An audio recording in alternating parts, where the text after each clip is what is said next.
difícil de acceso a la fertilidad. ¿Y de qué hablamos cuando hablamos de asistencia a la reproducción?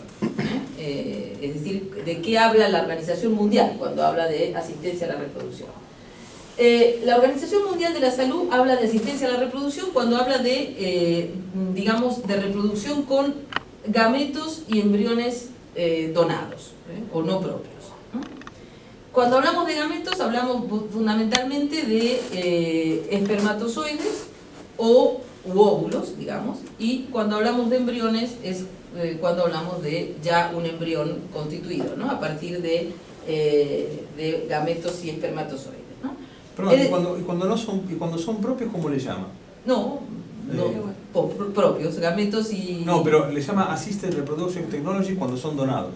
No, y cuando son propios, si son, digamos, producidos vía tratamiento de reproducción asistida, sí, es in vitro fertilization, ¿no? Que es gametos propios fertilizados in vitro en lugar de in vivo, que es como se fertilizan por relaciones sexuales tradicionales, digamos, ¿no? ¿Se entiende esta idea? Sí. Pregúntenme si quieren, pero pasa que estoy como muy metida en esto y me resulta muy familiar, pero si no les resulta familiar me lo preguntan, sí, ¿no? Se llama IVF. Sí, IVF. ¿No? ¿Recuerdan? La primera persona producida por IVF fue aquella niña que se llamaba Louise Brown, ¿se acuerdan? Esa niña se produjo en 1978, o sea, fue la primera niña producida in vitro. ¿En Irlanda? ¿No? En Inglaterra, por un médico que se llamaba Roberts. Entonces, esa niña se produjo con gametos de su padre y de su madre, digamos, pero in vitro, y luego se transfirieron a in vivo, digamos, ¿no? Esa fue la primera niña, 1978. Ese fue el primer gran... Ahora, ¿qué quiere decir? ¿Que esta fue la primera inseminación artificial? No, la inseminación artificial, por ejemplo, o sea, el uso de espermatozoides, digamos, la fertilización por espermatozoides de manera artificial, entre comillas, es muy antigua, digamos, ¿no? Y la primera vez que se probó en seres vivos fue en el fines del siglo XVIII, ¿no? En perros de agua. Se probó que se podía producir un ser vivo por fertilización artesanal, digamos, ¿no? Es decir, por fertilización, digamos, fertilización in vivo, pero artesanal. Ahora bien, si bien digamos, la producción de personas in vitro se, digamos, difundió sustancialmente a partir de 1978, y la inseminación artificial, como les digo, es bastante antigua, digamos que las técnicas de reproducción asistida, estas que se llaman ARTS, en inglés, Assisted Reproduction Technologies, digamos que se expandieron y funcionaron y realmente significaron un avance muy significativo, pero que en todo caso producía entre un 15 y un 20% de éxito, mejoraba entre un 15 y un 20% el éxito de la concepción sobre los procesos naturales, digamos, ¿no? Esa es un poco, yo me acuerdo cuando yo trabajaba en reproducción asistida en los años 90 en Barcelona, los propios médicos decían que ellos ayudaban a la naturaleza, ¿no? ¿La ayudaban cómo? Bueno, la ayudaban con una estimulación ovárica, la ayudaban, es decir, daban una ayudita, digamos, ¿no? O con fertilización in vitro. Esto se mantuvo de esta manera durante toda, digamos, hasta los años 2000, ¿no? Más o menos en estas condiciones, ¿no? Sin embargo, lo que nosotros sabemos es que, al menos en el caso español y en el caso, en general, en el caso europeo y en general también en Estados Unidos, los años 90 fueron años en que hubo una significativa... una significativa demanda de niños y niñas, digamos, por parte de parejas y personas que no podían tener hijos, y los años 90, especialmente a partir del 93-94, son años en que creció sustancialmente la adopción internacional.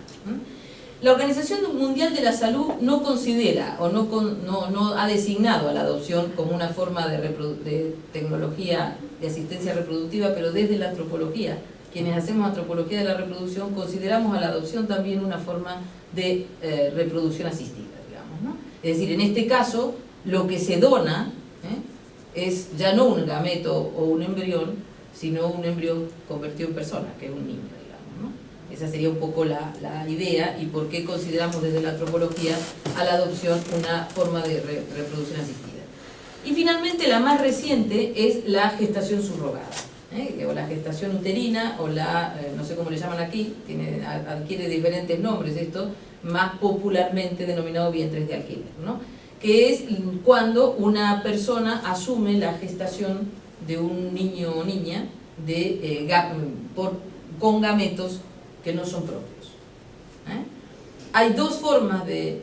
Una pregunta, ¿eso tiene aumento de la producción de los animales en los 90 tiene que ver un poco en Europa con ciertas políticas de natalidad que Sí. las poblaciones estén en cierta medida estancadas desde hace varios años? Sí, ¿no? sí.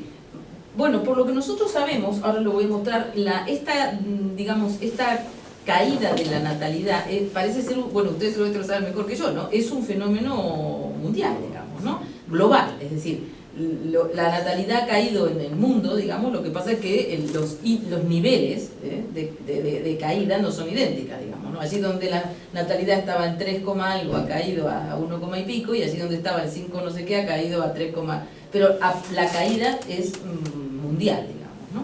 Y eso, por ejemplo, se ve mucho en Asia, ¿no? Por ejemplo, no solo en China, que ha tenido una política activa y realmente dura de hijo único, digamos, sino también en India, que no ha tenido una política explícita de combatir la natalidad, y sin embargo, hoy la mayor parte de la familia en India, o una gran parte de la familia en India, no tienen más de 2 hijos, cuando antes había 6, 7 u 8 hijos por familia, ¿no? Y luego, como les comentaba, la gestación subrogada es una técnica por la cual, digamos, una persona o una pareja encarga a una mujer que geste un hijo para ellos. Esto se inició en los años 70, es una técnica de los años 70, y en los años 70 la gestación era lo que hoy se denomina gestación tradicional, que era una mujer ponía no solo el vientre, sino también los gametos, digamos, ¿no? Es decir, sus propios óvulos. Esto inmediatamente mostró que traía dificultades porque inmediatamente surgió la situación de una mujer que tuvo un hijo por encargo y luego lo reclamó como hijo propio. Entonces, esto hizo que la gestación, digamos, la denominada tradicional, se convierta en una gestación subrogada que requiere de dividir en 3 partes la maternidad. De manera tal que la persona, la mujer que pone los óvulos, generalmente es o la madre que va a criar al niño o una donante. De manera tal que la mujer que lo gesta o lo lleva en el vientre nunca es la que pone los óvulos. Por lo tanto, en situaciones de gestación transracial, incluso se procura, no se produce una identificación, digamos, ¿no? Y esto lo hemos visto trabajando en gestación subrogada en India, ¿no?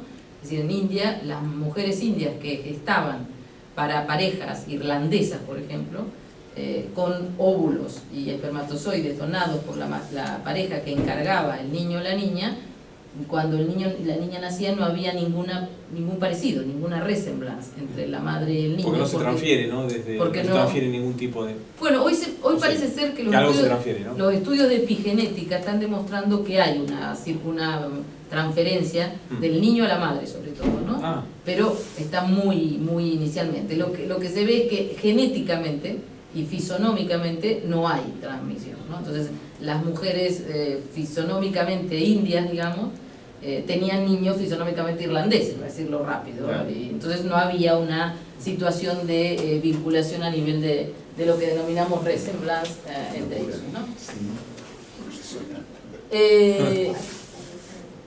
¿Alguna pregunta? ¿No? Estamos cambiando No, aclarar que estuvimos en las clínicas y estuvimos con las mujeres. Sí. Sí, tenemos, sí, sí. tenemos fotos, les podemos mostrar, ¿no? Sí. Diana estuvo trabajando con las mujeres surrogantes, ¿no? Sí. Estuvimos en una surrogacy Qué house, bien. que había 72 mujeres embarazadas. Sí, para- que la- sí. los críticos dicen que son como granjas humanas, ¿no? Parece la película Matrix o algo así, ¿no? Sí, sí, parece, claro, ¿no? Hay algún sentido a veces, ¿no? Bueno, sí, la prensa amarillista. La prensa amarillista, Le ¿no? llama esto granja, sí. Se llama como granjas, Sí. ¿no? ¿Cuáles son esto que tú preguntabas recién, Gilbert? ¿Qué es lo que nos... Bueno, no tenemos las causas de por qué se produce esta cuestión en Europa, digamos, ¿no? No tenemos todas las causas. Tenemos algunas suposiciones, digamos, ¿no? Y pensamos que hay al menos 3 cambios políticos, económicos que se han producido últimamente que han contribuido a esto, ¿no? Por un lado, el incremento de la transnacionalización y la globalización, ¿no? ¿Esto qué ha permitido, digamos? O qué ha posibilitado, ¿no? Esto ha posibilitado, al menos en Europa, y lo aclaro porque a lo mejor desde aquí no se ve igual, ha posibilitado que personas o parejas viviendo en países con políticas reproductivas no amigables respecto de ciertas deseos familiares se muevan a otros países. Por ejemplo, no todos los países de Europa tienen legalizado, aunque la mayoría, el matrimonio homosexual. Esto ha permitido que parejas homosexuales se trasladen a España, Bélgica o donde sea a contraer matrimonio y junto a ello acceder a formas de la reproducción, por ejemplo, ¿no? Entonces, es decir, no todos los países tienen legislada la gestación subrogada. Eso permite que una pareja que vive en, por ejemplo, Italia, se traslade a Ucrania para acceder a la gestación subrogada, por ejemplo, ¿no? Es decir, no todos los países tienen adopción internacional. Por ejemplo, Inglaterra prácticamente no tiene adopción internacional. No quiere decir que uno se pueda trasladar a España a adoptar, pero puede, como hay muchísimos casos en Inglaterra, fijar su residencia en España y a partir de un año o 2, ahora mismo no recuerdo,